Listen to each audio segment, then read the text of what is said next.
চাপাইয়ের পর এবার অস্তিত্ব সংকটে শামশেরগঞ্জের মাধবজানি নদী। অবৈধ নির্মাণের অভিযোগ মাধবজানি নদীতেও। এক সময় নাকি এই নদী দিয়ে নৌকা চলাচল করত, তবে এখনের ছবিটা যদি দেখেন সে কথা বিশ্বাস করা প্রায় অসম্ভবই। আর একদমই নদীর বুকে গড়ে উঠছে বসতি। মুর্শিদাবাদের শামশেরগঞ্জ ব্লকের ঐতিহ্যবাহী নদী মাধবজানি নদী, কিন্তু সেই মাধবজানি নদী এখন মৃতপ্রায়। কেন মৃতপ্রায়? কারণ দেখতে পাচ্ছি এখানে অবৈধভাবে নির্মাণ কাজ করা হচ্ছে এবং বিল্ডিং তৈরি করা হয়েছে। পুরো নদী একেবারে ভরাট করার প্রক্রিয়া চলছে।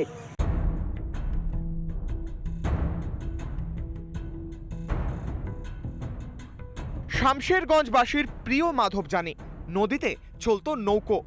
মৎস্যজীবীরাও মাছ ধরতেন এই নদীতে।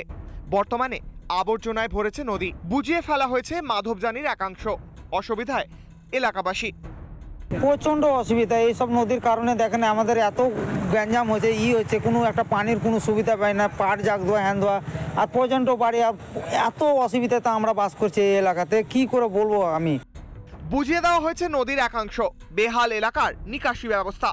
অল্প বৃষ্টিতেই বন্যা পরিস্থিতির আশঙ্কা এলাকাবাসীর। প্রিয় মাধবজানির আগের রূপ ফিরিয়ে দেওয়া হোক দাবি স্থানীয় বাসিন্দাদের। নদী ক্লিয়ার সাফাই চাইলে জনগণের সুবিধা হবে, সবারই ভালো হবে।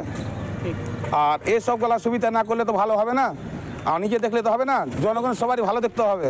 ওই ভালো দেখলে পারি ভালোটা চালু হবে। দীর্ঘদিন ধরে নদী বুঝিয়ে চলছে দোকান বাড়ি নির্মাণ, অথচ কিছুই জানেন না বিডিও।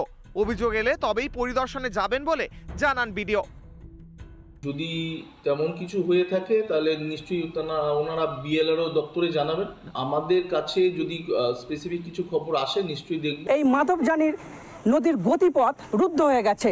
এই নদী সরাসরি গঙ্গা নদীতে মিশেছে, কিন্তু এখন সেই নদী অস্তিত্ব সংকটে ভুগছে। সাধারণ মানুষরা অভিযোগ করছে প্রশাসন নির্বিকার। এলাকাবাসীদের দাবি অতি শিগগির যেন এই অবৈধ নির্মাণ কাজ বন্ধ করা হয়। মুর্শিদাবাদ থেকে সৌমিত্র দাস, রিপাবলিক।